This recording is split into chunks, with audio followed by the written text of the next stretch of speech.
You're not the kind of story women brag about, she said during dinner while looking bored the entire evening. I finished my meal and walked away quietly. Months later, she saw strangers sharing my story online while pretending she had never said that. She said it like she was ordering a side of fries. Not cruel exactly. Bored. You're not the kind of story women brag about. I remember the exact sound the ice made in her glass when she set it down after saying it. 3 cubes, sliding against each other. I want to say I had a comeback. I didn't. I just kept cutting my chicken into smaller pieces than necessary. The way you do when your hands need something to do and your mouth has nothing. We were at Marcel's, the Italian place on 4th Street in Charlotte that she picked because her friend Danielle had posted about it on Instagram 3 weeks earlier. Exposed brick. Edison bulbs. A candle in a mason jar that dripped wax onto the tablecloth in a way I found strangely mesmerizing, mostly because it gave me somewhere to look that wasn't her face. What does that mean? I said. Not really a question. More like I was testing whether my voice still worked. She shrugged, looked at her phone, which had been face up on the table all night, screen lighting up every few minutes with something more interesting than me. It means what it means, Daniel. I don't have to spell everything out. If you enjoy real stories like this, subscribe, because what happened next changed everything for me. I was 29 years old. I made $61,000 a year doing inventory logistics for a regional distribution company, a job I'd had for 4 years and hadn't once mentioned with pride to anyone, including myself. Chelsea made about the same, in marketing, but she talked about her job like it was a personality. I finished my chicken. I paid the check, because I always paid the check, and I stood up, and I said, I'm gonna head home. She looked almost surprised that I was leaving before dessert. Almost. Seriously? You're being dramatic. I'm not being anything, I said. I'm full. That was it. No slam door. No speech. I drove home with the radio off, and somewhere on I-77 I realized my hands were shaking slightly on the wheel, and I didn't know if it was anger or something quieter than that. Something that had been sitting under the anger for longer than I wanted to admit. I didn't know that dinner was the last time I'd ever sit across from her as her boyfriend. I also didn't know that 11 months later, a woman I'd never met would read a story about a man exactly like me out loud to a room of 40,000 people watching a live stream, and Chelsea would be sitting in her apartment, scrolling, pretending her stomach wasn't doing something complicated. I didn't know any of that. I just knew I was tired of being someone's inside joke. Chelsea and I had been together 2 years and 4 months. I know the number exactly because I'm the kind of person who remembers anniversaries even after they stop matching to the other person, which in hindsight was probably part of the problem. We met at a mutual friend's engagement party in Ballantyne, back when I still had the kind of optimism that made me believe eye contact across a crowded patio meant something. She'd laughed at something I said about the caterer's tiny quiches. I don't even remember the joke anymore. And for the first 8 months, that laugh was the best sound I knew. She was ambitious in a way I respected. Genuinely. She'd started as an assistant at a mid-sized marketing firm and worked her way into a real position through sheer persistence, the kind of hustle that impressed everyone at her company holiday parties. She had opinions about everything. LinkedIn influencers, the right way to negotiate a raise, which Charlotte neighborhoods were about to pop off. She had momentum, and for a while, being near her momentum felt like being swept along by something good. The problem, if I'm being honest with myself now, wasn't that she changed. The problem was that somewhere in year 2, I started noticing the way she talked about me to other people. Not cruelly, just diminishingly, like I was a placeholder she hadn't gotten around to upgrading. He's sweet, she told her friend Priya once, not realizing I was in earshot, refilling my water in the kitchen during one of her dinner parties. He's just not really going anywhere, you know? He's comfortable. Comfortable. I turned that word over so many times in the months after that it started to lose its shape, the way any word does when you say it enough. Comfortable like a couch someone plans to replace once they find something better. Comfortable like an option, not a person. I never said anything about it that night. I brought the water pitcher back to the table and refilled everyone's glasses and laughed at somebody's joke about a Bumble date gone wrong, because that's what you do. You perform normal until normal starts to feel like the truth. 2 weeks after the dinner at Marcel's, we hadn't really talked about it. That was its own kind of answer. In a healthy relationship, someone says something like that, and you have a conversation, maybe an uncomfortable one, but a real one. Chelsea and I just resumed our regular schedule, Sunday grocery runs to the Harris Teeter on Providence, her Wednesday night spin class, Me watching whatever game was on with the sound low, so I wouldn't wake her when she fell asleep on the couch by 9. It was a Tuesday when I found out about David. Not found out, in some dramatic sense. I wasn't a detective. I saw a text notification light up her phone while she was in the shower, and her friend Danielle had left a group thread open on the kitchen counter charger, and there it was, glowing. Danielle, girl, be honest, are you and David still texting, or? I didn't open it. I want that on the record, even if only to myself. I just saw it, and something in my chest went very still, the way water goes still right before it starts to boil. I didn't confront her that night. I told myself I needed more information, but really I think I was scared of what confirming it would mean I had to do. 3 days later, I asked her, casually, over dinner, leftover pasta, nothing special, who David was. She didn't even flinch. That was the part that stuck with me longest. Not the answer. The lack of hesitation. Just a guy from the gym. We talk sometimes. What? No reason, I said. Danielle mentioned him. Her eyes flicked up at that, just for a second, calculating something. We're friends, Daniel. I'm allowed to have friends. I didn't say you weren't. You're being weird about this. I let it go. Not because I believed her. Because some part of me had already started grieving something I hadn't officially lost yet. And grieving takes energy I didn't have left for a fight I suspected I'd already lost months ago. The next 6 weeks moved like weather. Small fronts passing through. A cold shoulder here, an unexpectedly warm evening there that made me think maybe I'd imagined the whole decline. She started going to the gym more. New workout clothes appeared in the hamper that I didn't recognize buying. Her phone got a passcode for the first time in 2 years. I didn't ask about the passcode. I think by then I already knew what asking would cost me, and I wasn't ready to pay it. What I did instead, and I'm not proud of this, but it's the truth, was start pulling away first, quietly, in the small ways a person does when they're trying to protect whatever's left of themselves.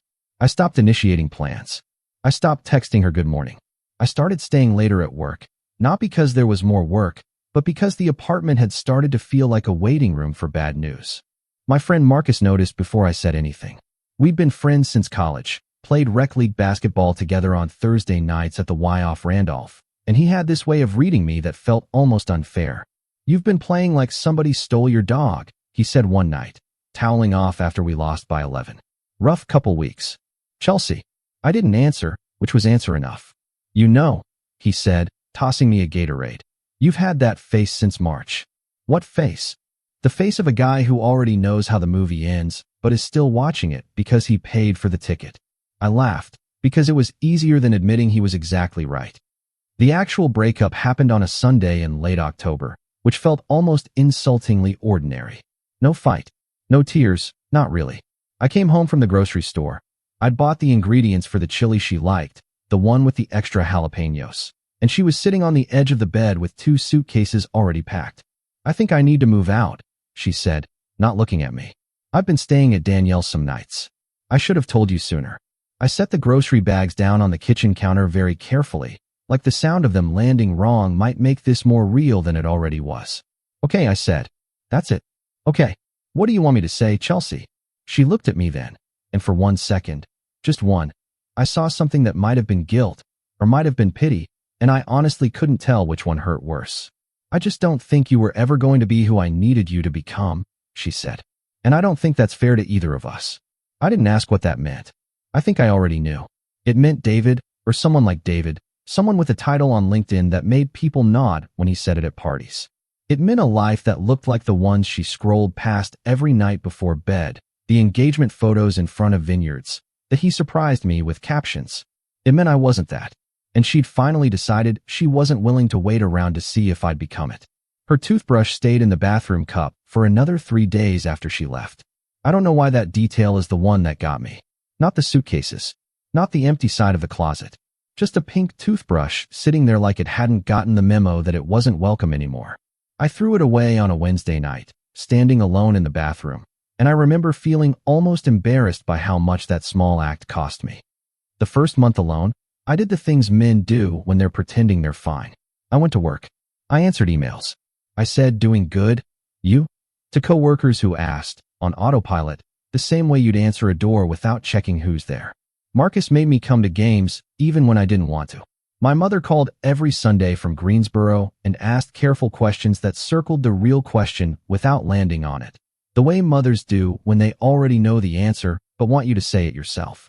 "You eating?" she'd ask. "Yeah, Mom." "You sleeping?" "Some." "You want to talk about her?" "Not really." "Okay," she'd say, and let it sit there for a second before changing the subject to my cousin's wedding or the church potluck, giving me the exit I needed.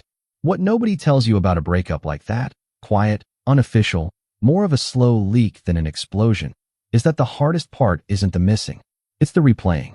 I spent that November lying awake reconstructing conversations, trying to locate the exact moment the relationship had started dying. Like if I found it precisely enough, I could somehow go back and fix it. I never found it. I think that's because there wasn't one moment. There were 100 small ones, and I'd chosen not to look at most of them because looking would have meant doing something about them sooner. By December, something had started to shift in me, though I wouldn't have called it growth at the time. It felt more like anger finally finding somewhere useful to live. I was sitting in my apartment on a Friday night, alone, watching some documentary about entrepreneurs I wasn't even really following, when Chelsea's words came back to me. Not the whole dinner, just the one line. "You're not the kind of story women brag about." I turned that over for a long time that night. Not with self-pity, with something closer to curiosity, because underneath the sting of it was a smaller, quieter question I hadn't let myself ask before. What kind of story was I telling exactly? I thought about my life. Comfortable job, comfortable apartment, comfortable routines, comfortable everything, right up until the point comfort had apparently become a reason for someone to leave. I'd spent 4 years at the same company without once asking for a raise I probably deserved. I'd spent 2 years dating someone who talked about me like a placeholder and never once pushed back, because pushing back felt like risking the relationship, and somehow I'd never asked myself why I was so afraid of risking something that clearly wasn't serving me. I didn't have some cinematic epiphany. I just remember turning off the TV, sitting in the dark apartment, and thinking, quietly, almost embarrassed at how simple it sounded. I don't want to be comfortable anymore. I want to be honest about something. The next few months weren't a montage.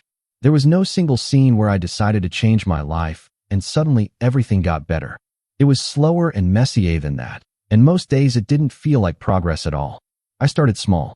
I signed up for an online course in supply chain analytics, something I'd been putting off for 2 years because it felt like too much effort for a job I wasn't sure I even wanted to keep. I did it at night, at my kitchen table, with a mug of coffee that went cold every single time because I kept forgetting about it mid-sentence. I started going to the gym Marcus went to, the one off South Boulevard, not because I cared about looking a certain way, but because I needed somewhere to put the restlessness that had taken up residence in my chest since October.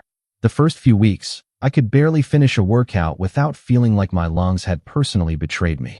By February, I wasn't dreading it anymore. I also started saying no to things. Small things at first. My coworker Ray asked me to cover his shift for the 3rd weekend in a row, and for the first time in 4 years, I said, "I can't this time." He seemed almost stunned. I felt almost stunned too, honestly, like I'd just discovered a muscle I didn't know I had. None of this happened because I was trying to prove something to Chelsea.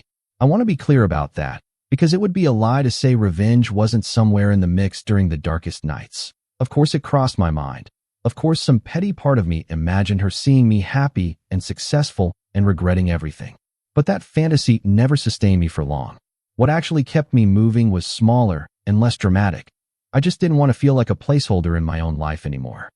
In March, my manager, a woman named Renata who'd run our regional operations for almost a decade, called me into her office. I assumed it was about a shipping delay we'd had with a vendor out of Savannah. It wasn't. "I've been watching how you've handled the last few months," she said, folding her hands on her desk. "You've been coming in early. You caught that inventory discrepancy with the Charlotte warehouse before it became a real problem. You've been different." I didn't know what to say to that, so I said nothing, which apparently was the right move, because she kept going. "We're restructuring the regional analytics team. I want you to lead it." It wasn't some enormous salary jump, an $11,000 raise, a title change from inventory coordinator to regional operations analyst. More responsibility than money, if I'm being precise about it. But it was the first time in 4 years someone had looked at what I did and decided it meant something. I called Marcus that night. He hooped so loud through the phone I had to hold it away from my ear. "See," he said. "Told you. You just needed somewhere to put all that energy you were wasting worrying about her." "It's not about her." "I know, man. I know. I'm just saying. Good things happen when you stop shrinking." I didn't hear from Chelsea directly for almost 7 months after she moved out. I heard about her, the way you do in a city where your social circles still overlap at the edges. A mutual friend mentioning she was still with David, that they seemed serious, that she posted something about a couple's trip to Savannah on her Instagram that Marcus's girlfriend had shown him without me asking. I looked once. I'm not going to pretend I didn't. Late one night in April, 3 beers in, I searched her name and found the post. David's arm around her on a beach somewhere, both of them squinting into the sun, some caption about grateful for this one. I felt something looking at it. Not the gutting pain I expected. Something smaller and stranger. A kind of distant, almost clinical sadness, the way you feel reading about a stranger's good news. I closed the app and didn't open it again for a long time after that. The idea for the business came almost by accident. In June, during a conversation with Renata about a persistent inefficiency in how our warehouse network communicated inventory data between regional hubs. I'd built a rough internal tracking spreadsheet just to make my own job easier, something that flagged discrepancies faster than our existing software did. You should turn this into something, Renata said, scrolling through it on her laptop. Seriously, half the distributors I know would pay for this. I laughed it off at first. I wasn't a software guy. I didn't have a computer science degree. Just 4 years of watching inefficiencies happen in real time and getting quietly furious about them. But the idea stuck with me the way ideas do when you're finally in a place to actually hear them. I spent my evenings that summer, instead of scrolling or stewing, learning just enough to build a proper prototype. Nothing revolutionary, just a clean, simple tool that solved a problem I understood intimately because I'd lived inside it for years. I brought on a developer friend of Marcus's, a guy named Theo who did freelance work and was between contracts, and we built something rough but functional by September.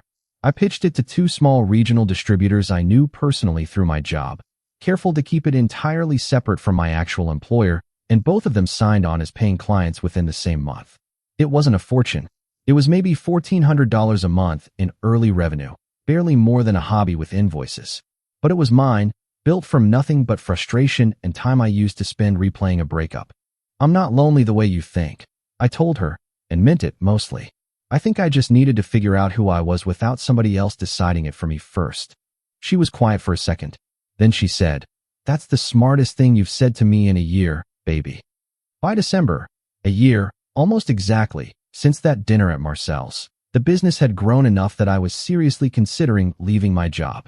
6 regional clients. Almost $9,000 a month in recurring revenue, still modest by any real standard, but enough that Theo and I started talking seriously about building it into something bigger. Renata, when I finally told her I was thinking about leaving, wasn't surprised. "I saw this coming in March," she said. "The day I gave you that promotion, I told my husband, this one's not staying long. He's got something else in him." I left the company in January, almost exactly 14 months after Chelsea packed her bags on a Sunday afternoon. I remember standing in the parking lot after my last day, keys to a company car I no longer had access to, and feeling something I hadn't expected to feel. Not triumph, not relief exactly, just quiet. The kind of quiet that comes after you've finally stopped waiting for someone else's permission to become yourself.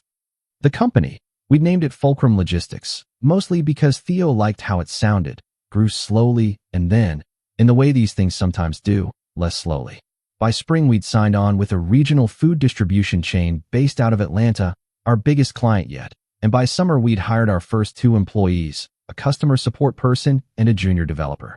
I moved into a new apartment that April, a place in South End with actual light coming through the windows, something I hadn't cared about before, but suddenly did. I bought real furniture instead of whatever had survived the split. I started cooking again, actual meals, not just reheated leftovers eaten standing at the counter. None of this made headlines. It wasn't the kind of overnight success story people build documentaries around.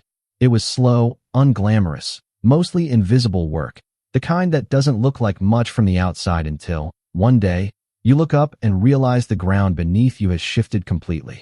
I still thought about Chelsea sometimes. Not obsessively, just in the ordinary way you think about a chapter of your life that shaped you even after it closed. I didn't hate her. I want that understood clearly. Somewhere along the way, the anger had quietly worn itself down into something closer to understanding. She'd wanted a certain kind of life, and I hadn't been building it fast enough for her timeline. And maybe that wasn't villainy so much as two people wanting incompatible things at incompatible speeds. The story about me, the one that eventually reached 40,000 people, happened almost by accident, the way most real things do. A journalist named Priya Anand, no relation to anyone I knew, wrote a piece for a regional business outlet about small logistics startups solving unsexy but essential supply chain problems in the Southeast. She'd found fulcrum through one of our clients, and she interviewed me for maybe 40 minutes over coffee near her office in uptown Charlotte, mostly asking practical questions about the business. Near the end, almost as an afterthought, she asked what had made me start it. I hadn't planned to say anything personal, but something about the way she asked, genuinely, without an angle, made me tell her the truth. Not Chelsea's name, not the specifics, just that I'd been in a relationship where I'd let myself become smaller than I was, that someone had once told me I wasn't the kind of story people brag about, and that somewhere in the wreckage of that, I decided to find out if that was actually true. The piece ran in September. It was a good article, thoughtful, mostly about the business, with that one personal quote near the end that Priya had clearly liked enough to keep in.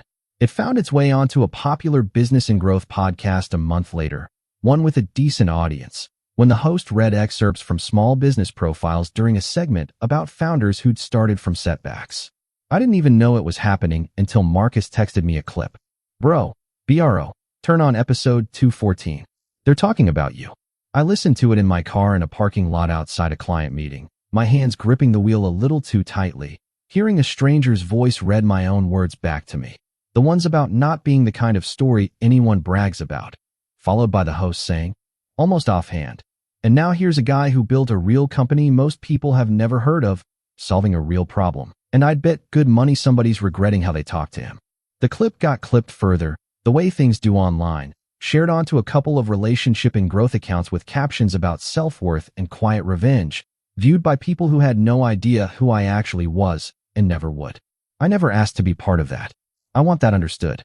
I wasn't chasing some viral moment. I was just a guy who told a journalist the truth during a 40-minute conversation about supply chains. I found out Chelsea had seen it in the most anticlimactic way possible. Danielle, of all people, texted me in early November. Danielle, this is so random, but Chelsea saw that podcast clip about you. She didn't say much, but I could tell it messed with her a little. I stared at that text for a long time before responding. Chelsea, for what it's worth, you were never the problem I made you out to be that night. I think I just wanted someone else's life and I took it out on you because you were there. I read that message 3 or 4 times. I didn't feel the urge to comfort her, exactly, but I didn't feel the urge to punish her either. I just felt like I was looking at the final page of a chapter I'd already, quietly, finished writing months earlier. Me, I appreciate you saying that. I hope you're doing well. Chelsea, I mean that. She sent back a simple you too, and that was the last time we spoke. We never met up. There was no dramatic coffee shop scene, no closure conversation over drinks where old wounds got tearfully resolved. Real life, I've come to understand, rarely offers those clean endings people write into movies. Sometimes the ending is just a text exchange on an ordinary Tuesday, followed by both people quietly returning to their separate lives. I sold Fulcrum's first big regional expansion contract in February, almost exactly 2 years and 4 months after Chelsea moved her toothbrush out of my bathroom. I started dating again around then too, slowly, carefully, a woman named Elena I'd met through Renata, who still checked in on me occasionally even after I'd left the company. Elena worked in nonprofit development, laughed easily, and never once made me feel like a placeholder for someone better. I think about that dinner at Marcel's sometimes, still. Not with anger. Almost with something like gratitude, which surprised me the first time I noticed it. Not because Chelsea was right to say what she said. She wasn't, and cruelty dressed as honesty is still cruelty. But because the sentence cracked something open in me that had needed cracking for a long time. Something I might never have gotten around to fixing if life had stayed comfortable. I don't know what kind of story people brag about. I've stopped trying to figure that out. What I know is this. I built something real out of an ordinary, unremarkable ending. The kind that happens to people every day in apartments across every city in this country, without podcasts or viral clips, or anyone paying attention at all. Most nights now, I come home to an apartment with real light coming through the windows, and Elena's shoes by the door next to mine, and I don't think about proving anything to anyone. I just make dinner and answer emails from clients who need what I built, and go to bed at a reasonable hour, tired in the good way. That's the whole story, really. Not a movie ending. Just a quiet Tuesday, 2 years later, where nobody had anything left to prove.